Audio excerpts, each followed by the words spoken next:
Hello Ragnarok fans!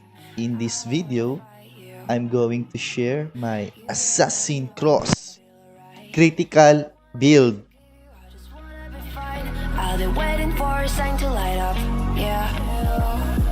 Take note that this is just a free-to-play account, so don't expect anything that much. And this is just an early build.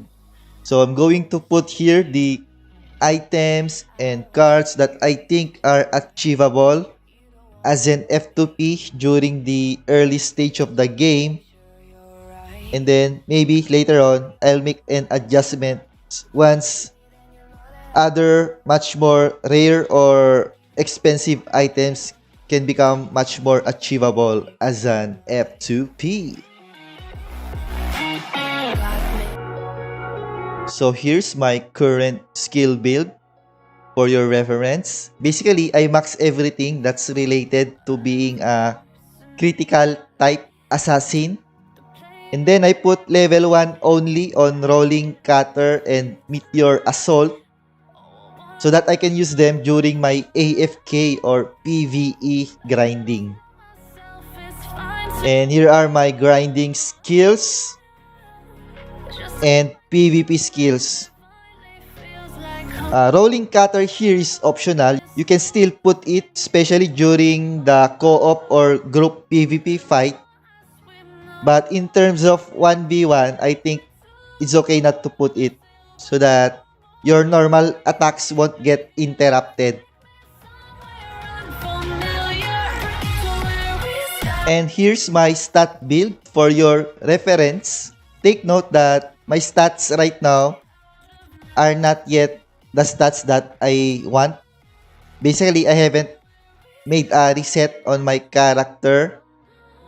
But here is the goal of my stats.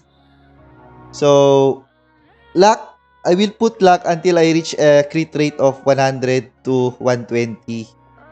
And then, the rest of my stats, I will put them on the agility.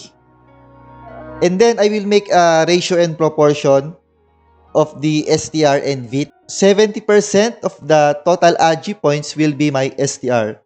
Let's say I put 100 stat points on my AGI, then on my STR, I will put 70. And same thing with my VIT. I will apply a ratio and proportion. Let's just say I have 100 points of STR. Then I will put 60 on my VIT. So I will continue to apply that ratio and proportion moving forward.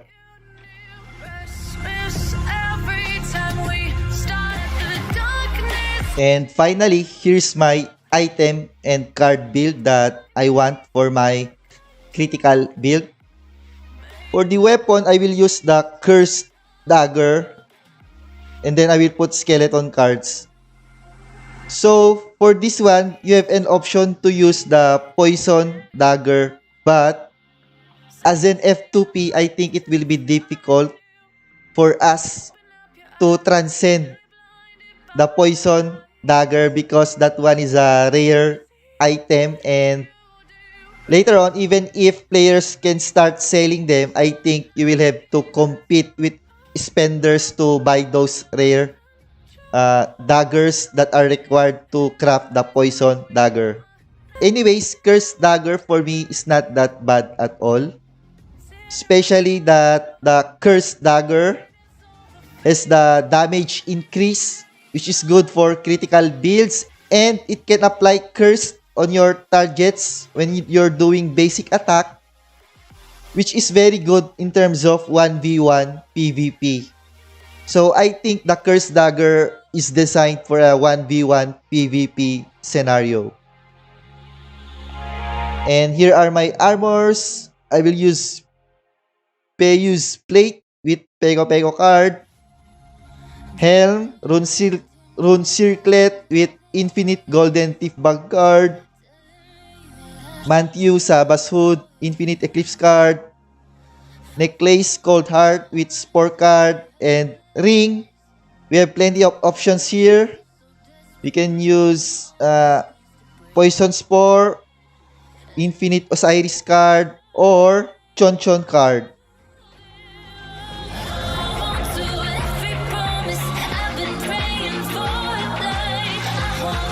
So now here's my current equipments. I'm going to show you one by one for your reference.